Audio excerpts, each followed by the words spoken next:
Alors la femme que vous voyez à l'écran, c'est Zaya, ancienne escorte, qui aujourd'hui dans cette interview va nous parler de féminisme, de société patriarcale, de sexe, de sexualité, de toutes ces choses qu'on adore. Accrochez bien vos ceintures, on est parti. Et n'oubliez pas, Black Friday, pendant encore quelques heures, pour obtenir n'importe laquelle de mes formations à moins 30%. Allez, on est parti. Zaya, j'ai reçu une question et je me suis dit que tu serais la plus à même à y répondre parce que c'est un sujet que tu connais très bien et j'adore ta vision des choses et au-delà de ça, j'adore t'entendre parler de par le contenu que tu proposes quand tu parles. Je trouve que tu as une vision des choses qui est assez atypique, qui va contre le courant. J'adore ça. Donc on va écouter le vocal tout de suite. Hello Gérard, hello Bip Sonore. Alors moi j'ai une question, parce que je me rends compte qu'on continue de comparer et de mettre en rivalité les filles dites bien et les filles dites faciles ou aux mœurs légères. Et du coup je voulais savoir, c'est quoi être une fille bien? C'est quoi être une fille facile? Et surtout, est-ce qu'on peut être une fille facile et une fille bien? Je pense de cette question, est-ce que c'est une question que tu t'es déjà posée? Est-ce que c'est une question qu'on t'a déjà posée aussi? Ça, c'est une chose vraiment qu'on commence à ressentir dès l'adolescence, je pense, comme beaucoup de filles. Moi, dès que je commençais à avoir 12, 13 ans, dès que j'avais envie de mettre des mini-jupes, dès que notre corps commençait un peu à se former, déjà, on sentait que la société commençait déjà à me dire « Faites attention, vous n'avez pas intérêt à être une mauvaise fille, une traînée, une dévergondée. » Déjà, on te mettait la pression, parce que quand on a cet âge-là... Mais t'es une ado, c'est normal qu'on te met la pression. T'es une ado, on va pas te dire « Vas-y, habille-toi à poil. »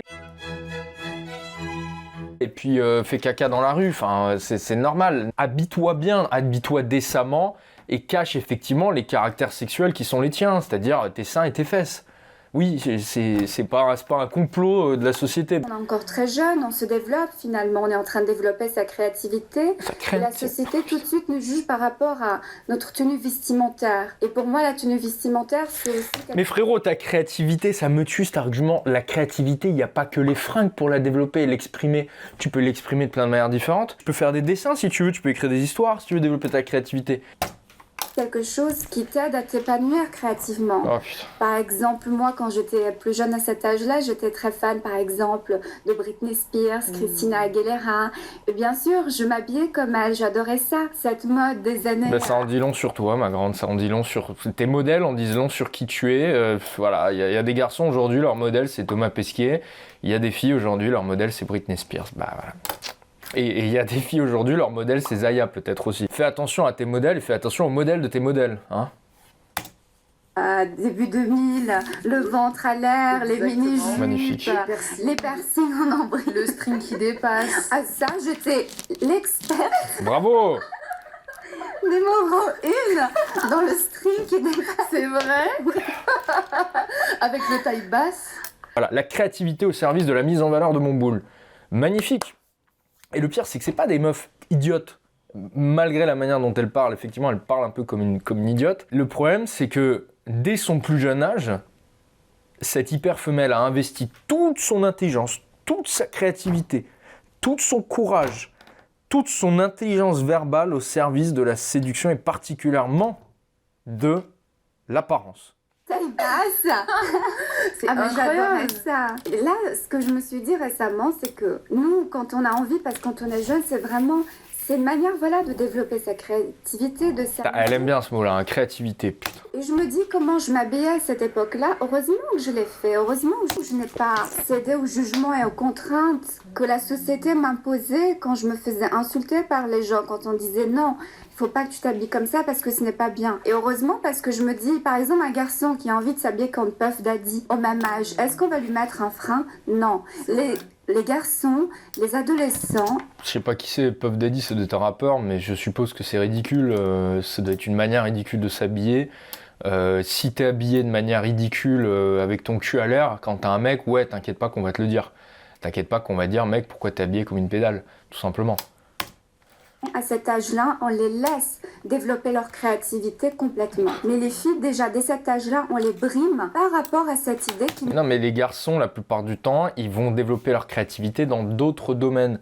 Pour cette hyper femelle, les fringues et l'apparence sont une finalité. Il ne faut pas être une fille facile, une mauvaise fille, une traînée, une dévergondée. « Oh, tu ne te respectes pas ». Tous ces termes-là qui viennent tout de suite me peser sur les épaules à un jeune âge. Je trouve que c'est assez choquant et assez violent d'être jeune et de faire face à ça. C'est vrai. Et ensuite, moi, bien sûr, je faisais face à ça. J'étais la traînée. Oui, parce que je porte... réputation. Ah oui, j'étais la fille à réputation. Non. Ah, complètement. D'accord. Ah, bien sûr, parce que j'avais envie de porter des mini-jupes. Ok. Parce que je voulais m'habiller comme je voulais et surtout, je ne cédais pas. Par exemple, je me souviens, avec des copines de mon âge, on allait par exemple faire les boutiques, on fait tout ça à cet âge-là avec ses copines et on regardait des mini-jupes, on adorait, on les essayait, on disait « Ah, c'est super », on achetait la même mini-jupe, on était toutes excitées. On se dit « Alors, demain, on se retrouve à l'école avec la même mini-jupe ». Alors moi, j'arrivais avec la mini-jupe comme c'était prévu et tout là, le regard changeait. Je dis « Mais pourquoi tu l'as pas mis ?» Ah ben non, c'était soit, ma mère m'a dit non, tu ne peux pas porter cette jupe, soit, ah non, mais j'ai peur finalement on va nous insulter de pute, alors qu'on n'avait même pas encore de vie sexuelle. Oui. Et en fait, je n'ai pas eu une seule. C'est ça qui est intéressant chez ce type d'hyperfemelle, c'est que finalement, avant même d'avoir atteint le stade de sa vie où on a une vie sexuelle, elle est déjà sexuée, quoi. Elle est déjà sexuée. Elle avait déjà un désir profond de se sexualiser. Elle se jette sur le maquillage, elle se jette sur des mini-jupes pour montrer son cul, à un âge où la majorité des hommes ne savent même pas ce que ça veut dire sexualiser en fait. Et c'est ça que je déplore avec cette hyperfemelle, encore une fois je le répète, c'est son intelligence, sa créativité, sa rébellion, sa tendance à la rébellion investie uniquement, exclusivement au service de la sexualité et d'attirer surtout l'attention des autres hommes. C'est pas tant la sexualité que l'expression de la fertilité. Voilà, regardez, je suis fertile, regardez, je suis sexy. Même s'il n'y a pas la volonté de coucher derrière, il y a la volonté d'attirer l'attention masculine. Une de cet âge-là qui m'a tout simplement répondu « Ah non, c'est parce qu'il faisait trop froid et je trouvais ça vraiment pas confortable. » Non. Ça veut dire qu'elles ne s'habillaient pas comme elles voulaient parce qu'elles avaient peur des insultes ou parce que leurs parents leur disaient « Faites attention, ne sois pas une traînée. » Mais non, mais ils disaient pas ça, les parents ils disent pas « Sois pas une traînée », les parents ils disaient « Tu t'habilles décemment parce que tu vas dans un lieu public et dans un lieu public, tu fais attention au regard des gens, tu es un animal social, tu fais preuve de pudeur, tu fais preuve d'une certaine décence, tu respectes le regard des gens, tu es dans un lieu pour étudier, pas pour montrer ton cul. » Alors ils disent pas ça comme ça, ils disent pas pour montrer ton cul, mais tu vas là-bas pour étudier. Déjà à cet âge-là, on leur met une pression, mais cette pression, on la met pas aux garçons de cet âge-là. C'est vrai. Surtout qu'à cette époque-là, je sais pas si on se souvient, mais quand justement les mecs s'habillaient un petit peu comme P. Diddy, 50 Cent et tout, je sais pas si tu te souviens, ils portaient des baggy super bas et on voyait leurs fesses, littéralement. Exactement, et c'est vrai que ça posait aucun problème. Bah non. Mais quand Bah si, ça posait problème. Moi, je mettais des jeans baggy, c'était pas pour ressembler à 50 Cent ou n'importe quel rappeur, j'ai rien à foutre des rappeurs. C'était parce que je faisais du skate et que c'était beaucoup plus pratique pour faire des figures de skate parce qu'il y a plus de mouvement. Ma créativité était mise au service des figures que je pouvais faire au skate, 3-6 flips, tout ça. C'était pas au service de comment montrer au mieux ma raie du cul. Et donc quand je m'habillais en baggy pour aller à l'école, bah, qu'est-ce qu'il me disait mon père ? Il me disait arrête de montrer ta raie. Il me disait littéralement ça, arrête de montrer ta raie. Tu vas à l'école pour travailler, tu vas pas pour montrer ta raie, tu vas pas pour faire le clown. Donc il avait bien raison de me le dire, il avait bien raison de me mettre la pression là-dessus, de me cadrer là-dessus. Pas les profs, mais la vie scolaire faisait pareil, on m'a déjà fait des réflexions et ils avaient bien raison. Et donc, au même titre qu'on dira à un garçon de ne pas montrer sa raie du cul parce que quand il va travailler à l'école, bah, c'est pour travailler, c'est pas pour montrer ses fesses, on dira la même chose à une fille. Il y a un petit peu derrière la tête, même derrière le mec qui met son baggy pour montrer sa raie du cul, etc., il y a un peu cette idée de regarder, j'attire l'attention, je fais le malin, etc. Non! Mets ton péché d'orgueil, laisse-la à la maison. Là, t'es là pour bosser, pour t'effacer, pour écouter le prof. C'est pas toi le centre de l'attention, c'est le prof le centre de l'attention. Tu voyais la fille avec le string qui dépasse, c'était tout de suite un problème. Mais moi, j'ai une question à te poser, parce que je trouve ça hyper fascinant d'avoir... Là, on est vraiment dans la mentalité aucune entrave à l'hyperfemelle. Et j'avais déjà dit ça dans d'anciennes vidéos, c'est ce que j'appelle le féminisme sexuel, le féminisme au service de la sexualité, le féminisme au service de faire sauter aux éclats tous les garde-fous de la sexualité féminine et de permettre à la femme d'exprimer sans plus aucune entrave toute sa sexualité. Il n'y a plus aucune entrave, il n'y a plus aucun garde-fou. Donc on est typiquement dedans. Eu à cette époque-là et si jeune, la force mentale de justement affronter le regard des autres, affronter le regard des hommes aussi, affronter le regard des personnes qui ont justement cette... Mais regarde à quel point leur énergie cognitive est focalisée sur la force mentale de montrer son cul. Mais les filles, il y a des choses géniales à faire dans le monde. Il y a des trucs plus passionnants que de montrer ses fesses. Votre énergie cognitive, vous pourriez l'investir dans plein d'autres choses. Ça me rappelle un exemple. Je vais me livrer, tiens, sur un exemple. Quand il y a eu la crise dont il ne faut pas prononcer le nom, la crise sanitaire, moi, ça me faisait chier de mettre un masque. Je vous le dis sincèrement, je m'étais dit, j'ai pas envie de mettre un masque, j'ai pas encore moins envie de m'injecter un truc. Moi, j'ai mes 2 doses, donc je dis aux Français, allons-y, quoi. Je mettais pas le masque dans les transports. Et je savais que ça attirait l'attention des gens. Je le savais au fond de moi. Je le faisais pas pour ça, mais je le savais. Et je savais aussi que ça, effectivement, ça nécessitait une certaine forme d'énergie cognitive, parce qu'on sait que les gens nous regardent, on sait qu'il va y avoir des gens qui vont nous faire des remarques, etc. Et effectivement, cette énergie cognitive, lorsque je prenais du coup à cette époque-là les transports, c'était beaucoup plus dur derrière. Je dis pas impossible, mais c'était un peu plus dur de lire mon bouquin tranquillement, d'écrire mes vidéos dans le train, dans le bus, c'est souvent ce que je fais, j'écris des vidéos. Parce que mon énergie cognitive, elle était plus ou moins en partie centrée sur les autres autour de moi. Donc je ne pouvais pas créer.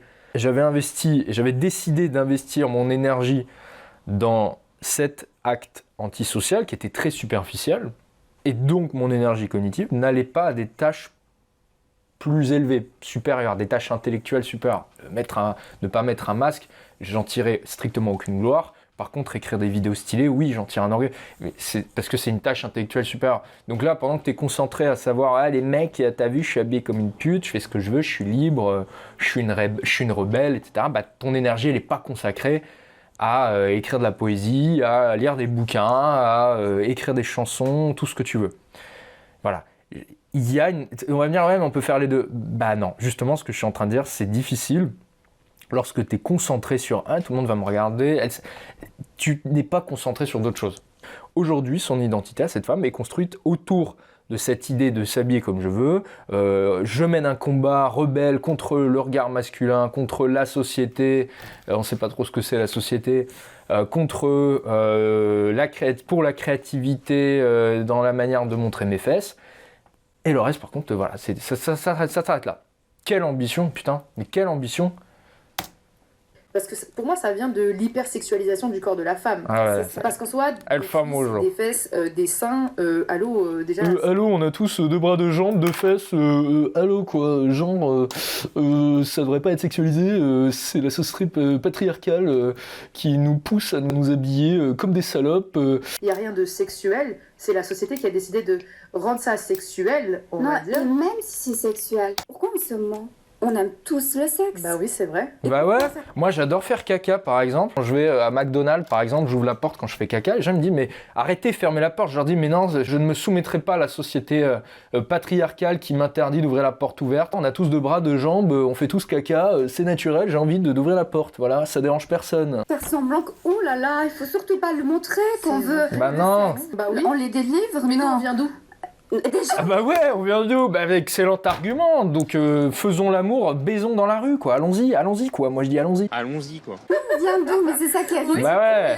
D'une putain de partie de jambe en l'air, ok? Exactement, mais par contre, on passe notre temps, comment dire, à diaboliser tout ce qui est autour de la sexualité. C'est vrai. Voilà, parce qu'un corps dénudé veut dire peut-être que Incroyable. tu veux aguicher, tu veux attirer, t'es prête peut-être à t'envoyer en l'air. Oui, des fois, il y a des gens qui pensent plutôt que justement s'habiller court, donc du coup, forcément, ils hypersexualisent le corps de la femme, et comme tu l'as très bien dit, quand bien même c'est sexuel, ça, exactement. Pour eux, c'est une invitation. Exactement. Alors que non. Déjà, non, ça veut Non, c'est vrai. Alors là, je suis d'accord, effectivement. Ça veut pas dire les filles s'habillent pas comme ça pour obtenir du sexe. Déjà, elles en ont pas besoin. elles s'habillent comme ça pour attirer l'attention masculine parce que ça les fait kiffer, parce qu'elles sont accros au regard masculin, parce qu'elles ont besoin d'avoir des mecs qui les matent, c'est tout. Ça les excite, ces femmes-là, plus que toutes les autres, ça les fait kiffer. Je parle de ces hyperfemelles, ça les fait kiffer. Mais au même titre, je vais pas me mentir, au même titre que moi, je kifferais aller à la salle et pouvoir être torse nu parce que je kifferais voir des meufs me regarder. C'est comme ça, il y a rien contre... Mais assumez-le, arrêtez d'être hypocrite. Tu t'habilles comme ça parce que tu es accro au regard masculin. C'est ta dopamine à toi. Il y a des mecs, leur dopamine, c'est le porno. Toi, ta dopamine à toi, c'est de voir des mecs te mater. Arrêtez d'être hypocrite, quoi. Comme ça veut pas dire que tu as vraiment que tu sais ce que tu souhaites. Moi, je suis tout le temps à moitié nue. Ouais. Non, et je ne cherche pas forcément. En fait, c'est très compliqué pour qu'un homme me fasse monter mon excitation. Il en faut vraiment beaucoup. C'est intéressant. Mais non, mais ça, c'est le même raisonnement que tu dirais à un mec qui te dit je regarde du porno toute la journée, je comprends pas, j'arrive pas à prendre du plaisir ou à bander avec une meuf normale. Bah ouais, frérot, t'es constamment sous dopamine, t'es constamment en train de noyer ton cerveau sous la dopamine. Bah c'est peut-être ça aussi, elle, hein, avec ces trucs. D'autres femmes qui sont très très couvertes, mais elles s'enflamment rapidement. Mais ce n'est pas grave et c'est très bien. Oui. Et même si de toute façon c'était, voilà, je mets une mini-jupe parce que je veux, rencontrer un homme ce soir et rentrer avec lui, et alors? C'est vrai. Aussi. C'est vrai, t'as raison. Je ne comprends pas pourquoi ça dérange autant. Mais moi, en fait, j'ai réussi, à petite, il y avait déjà cette idée de pute. Je me disais, oui, vraiment être une pute dans cette société, vraiment être catégorisée dans cette case de femmes à mauvaise réputation. C'est vraiment la pire chose qui puisse arriver à une femme. Et c'est vrai, on est tous terrorisés par ça, on a tous été terrorisés par ça. Et en étant plus jeune, je me disais, oui, c'est terrible. Mais en même temps, je me disais, ces femmes-là, elles ont un courage La vérité sort de la bouche des enfants. énorme d'affronter cette société. Et quand j'ai commencé à avoir un peu de forme et voilà, à vouloir m'habiller à cette mode des années 2000 en mini-jupe et tout ça, et je voyais tout cet acharnement qui arrivait sur moi, et je me posais une question très simple, c'est je me dis c'est pas parce que tout le monde pense que c'est mal, que c'est forcément mal. Je me posais la question à moi-même, est-ce que il y a une explication rationnelle à ce qu'ils disent finalement? Est-ce qu'eux-mêmes ils savent pourquoi c'est mal? C'est que ces gens-là me croisaient, disaient mais c'est honteux, c'est horrible, tu t'habilles comme une pute. Mais eux-mêmes, ils ne savent pas pourquoi c'est mal. Mais ils font que perpétuer cette idée qui est ancrée en fait dans l'être humain depuis des siècles. C'est ancré qu'une femme qui s'habille comme ça, ce n'est pas bon, tout simplement. Mais eux-mêmes, ils ne savent pas pourquoi ce n'est pas bon. Si tu poses réellement la question pourquoi c'est mal, pourquoi une pute c'est mal déjà, pourquoi traîner c'est mal, ceux-mêmes qui t'insultent, ils ne savent pas, ils n'ont pas la réponse. Et moi, à cet âge-là, je me suis dit, mais même eux ne savent pas en fait. Ils sont idiots. Et je me suis dit, mais... Alors, c'est vrai que les hommes ne savent pas pourquoi ils n'aiment pas et ils ont du mépris pour les putes. Et d'ailleurs, pourquoi aussi les femmes. D'ailleurs, parce qu'il n'y a pas que les hommes, il y a aussi les femmes. Donc je vais essayer d'expliquer et de répondre à cette question de manière un peu plus sérieuse enfin du moins un peu plus posée et calme que l'attitude que j'avais juste avant. On peut voir une explication évolutionniste, d'accord, qui consisterait à dire effectivement une femme qui a eu beaucoup de partenaires ou qui laisse transparaître l'idée qu'elle a eu beaucoup de partenaires est une femme qui n'exprime pas l'idée de loyauté. D'accord ? C'est-à-dire que d'un point de vue purement masculin, si je me reproduis avec cette femme, dans une perspective évolutionniste, j'ai moins de probabilité que ses enfants soient bien les miens. J'ai un risque accru de non-paternité. C'est-à-dire que je prends un risque à coucher et surtout me mettre en couple avec cette femme-là, je prends le risque que les enfants ne soient pas les miens. Donc, d'un point de vue évolutionniste, c'est une catastrophe pour un homme que d'élever les enfants d'un autre, puisqu'il ne transmettrait pas ses gènes, du coup. Mais ça, c'est une explication un petit peu abstraite. Je vais vous donner deux explications un petit peu plus concrètes, plus terre à terre. Déjà parce qu'il y a une peur. Il y a la peur de se dire, cette femme, elle est habituée à côtoyer des hommes, et donc la compétition va être plus compliquée, va être plus difficile, parce qu'elle a l'habitude de voir des tubs, pour être un peu vulgaire, elle a l'habitude de voir d'autres hommes, elle a l'habitude de côtoyer d'autres mecs. Donc, on rentre dans une arène un peu plus large. Et je suis sûr qu'intuitivement, ces femmes-là le savent. Elles savent qu'il y a effectivement cette peur, cette anxiété de performance vis-à-vis de cette compétition. Et les femmes, elles ont l'anxiété de performance de la compétition, ça vient juste après. Premier, donc, c'est la peur. La deuxième raison, c'est le mépris. Pourquoi les hommes et les femmes, tout le monde, méprisent les femmes qui ont eu beaucoup de partenaires sexuels? Parce que il y a quelque chose d'animal à se laisser aller à ses pulsions. Et tout ce qui nous rapproche de notre animalité, nous les humains, ça nous met mal à l'aise. Les humains, a fortiori civilisés, ont du mal avec tout ce qui peut rappeler, remémorer cette idée qu'on est des animaux. Et donc la sexualité, ça en fait partie. Et pourquoi plus les femmes que les hommes? Eh bien parce qu'une femme n'a pas à invoquer le cortex préfrontal pour coucher avec de nombreux partenaires. Contrairement aux hommes, une femme, il lui suffit de s'habiller de manière sexy pour avoir accès à la sexualité. C'est facile pour une femme de coucher avec des hommes. En revanche, ça lui demande d'invoquer le cortex préfrontal que de repousser les avances sexuelles d'un homme qui lui fait plaisir. Repousser les avances d'un homme qui lui plaît, là, ça lui demande une capacité à se projeter dans l'avenir. Ça fait appel au cortex préfrontal.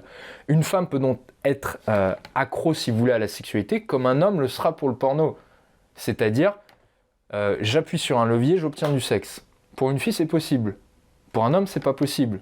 Pour un homme, c'est pour ça qu'il y a toujours cette valorisation du coureur ou du Casanova, parce que pour un homme, pour coucher avec une femme, ça demande un panel de compétences et de capacités cognitives assez incroyable. Il faut avoir du charisme, il faut avoir une bonne tchatche, il faut avoir de la créativité, il faut avoir de l'humour pour faire rigoler la fille, il faut avoir de la tchatche parce que c'est le mec évidemment qui tient la conversation, il faut avoir une certaine preuve d'empathie pour se mettre à sa place. Est-ce que là j'y vais pas trop fort? Ok, est-ce que là j'y vais au contraire, peut-être que j'y vais pas assez fort et donc elle me prend pour un mec un peu efféminé qui a pas les couilles, ou au contraire j'y vais un peu trop fort et je vais l'effrayer. Comment doser la sexualisation, comment doser, parce qu'il y a aussi une partie animale qui doit rentrer en jeu, puisqu'il y a également la capacité à gérer justement cette partie cognitive très cérébrale où il faut être capable de parler, de divertir verbalement, mais en même temps il faut être capable de susciter le désir à travers une certaine forme de sexualisation, laisser sous-entendre qu'il y a une volonté d'avoir des rapports sexuels avec la fille, mais en même temps lui laisser entendre et sous-entendre qu'il y a une volonté de se projeter avec elle, sinon elle n'aura pas envie d'offrir la sexualité. Donc il y a énormément de paramètres qui rentrent en jeu pour qu'un homme puisse plaire à une femme et qui demandent une activation du cortex préfrontal, qui demandent littéralement de l'intelligence et une capacité d'adaptation dont il n'y a pas forcément besoin quand on est une femme. La séduction féminine, là où ça devient plus difficile pour une femme, effectivement, c'est quand il s'agit de garder cet homme avec qui tu as couché. Et là, effectivement, il va falloir être maligne. Là, effectivement, il va falloir être féminine. Il va falloir utiliser certains leviers émotionnels. Elle est là, la séduction, les filles. C'est là qu'il y a la compétition. Et c'est là, malheureusement, que les filles galèrent. C'est là qu'elles se disent « Ah, j'arrive pas à garder mon mec, il s'est barré, il voulait pas de moi, il voulait pas du couple. C'est tous des connards, c'est tous des pervers narcissiques. » Et moi, je ne vais pas jeter mon plaisir à la poubelle pour faire plaisir à des idiots. Ce n'est pas grave de ne pas avoir d'amis, ce n'est pas grave de se faire insulter. J'étais plus dans l'idée, j'ai compris, non pas compris. Tant pis pour eux. C'est incroyable de se dire qu'à un si jeune âge, t'avais la force mentale de t'écouter plus toi et ce que tu ressentais que... Moi, ce que je trouve incroyable, c'est à un si jeune âge d'être autant concentré sur le cul et l'expression de la fertilité. Moi, c'est ça qui me rend ouf. Et c'est pour ça, et je conclurai là-dessus, messieurs, je vous en prie, je vous en supplie, ne généralisez pas les femmes à partir de ces modèles. Je sais que ces modèles-là, Zaya, machin, l'hyperfemelle ultra-sexuée, la féministe sexuelle, ça fait des clics, ça fait des vues, ça fera des vues. Pourquoi ? Parce que c'est indigne, parce que c'est un discours qui est clivant, parce que c'est un discours qui est coloré. On ne peut pas lui reprocher d'être ennuyante à cette fille-là, effectivement. Elle est divertissante. Elle est beaucoup moins originale que ce qu'elle pense, elle est beaucoup moins rebelle que ce qu'elle croit, mais effectivement, voilà, ça attire l'attention, ça attire le débat, la preuve, j'en fais une vidéo, la preuve, les mecs vont s'exciter dans les commentaires, ça indigne, etc. Mais par pitié, les amis, je vous en prie, cette femme-là n'est pas représentative de la femme moyenne. Ce n'est pas... c'est un archétype extrême, c'est pour ça que j'utilise le terme hyper femelle. C'est moi qui ai inventé ce mot-là il y a quelques années. J'en suis assez fier, je vois qu'il est réutilisé, et tant mieux. L'hyper femelle, c'est un extrême, c'est un archétype extrême. Et le problème, c'est que les mecs, dans leur vision parfois un peu binaire, et même très souvent binaire, se disent d'un côté, on a soit l'hyper-femelle féministe sexuelle qui parle le cul et qui monte ses fesses. Ou alors de l'autre côté, on a la tradwife. Il me faut une tradwife parce que toutes les femmes sont devenues des putes, toutes les femmes s'habillent comme ça, etc. Non les gars, ça c'est deux pôles extrêmes, c'est deux extrêmes, c'est deux minorités majoritaires sur les réseaux sociaux parce que ça fait du clic, parce que ça fait des vues, mais minoritaire dans la réalité, minoritaire dans la représentation de la population générale féminine, c'est une courbe de Gauss, et au milieu vous avez la girl next door, celle que j'appelle la femme du quotidien, la girl next door, et cette femme-là, elle n'a ni envie de ressembler à Zaya, ni envie de se comporter comme une tradwife qui doit traire des vaches et puis mettre des robes qui lui tombent en dessous de la cheville. Il y a un entre-deux.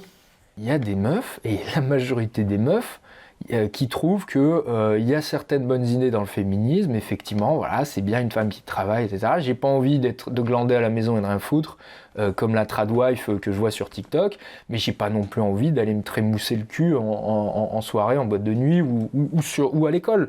La majorité des filles, elles sont entre les deux. Et avant de quitter la vidéo, n'oubliez pas, Black Friday, il vous reste encore quelques heures pour profiter de moins 30% sur toute la boutique. C'est en lien dans cette vidéo, en bas de cette vidéo. Je vous dis à très bientôt. Ciao.